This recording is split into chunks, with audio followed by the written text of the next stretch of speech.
Want to connect with your Lemon8 community in real time?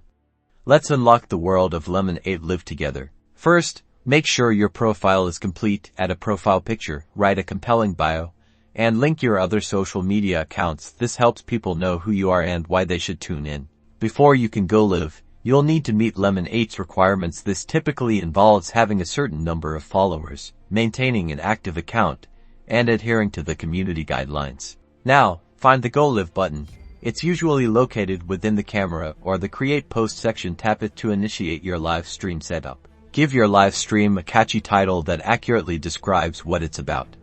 Choose a relevant topic and upload an engaging cover photo to attract viewers. Once you're live, engage with your audience. Respond to comments, answer questions, and acknowledge viewers as they join. It's all about building a real connection. Remember to always follow Lemon8's community guidelines. Avoid any content that's inappropriate, hateful, or violates their policies. A safe and respectful environment is key. And that's it. Now you're ready to go live on Lemon8 and connect with your community in a whole new way. Happy streaming.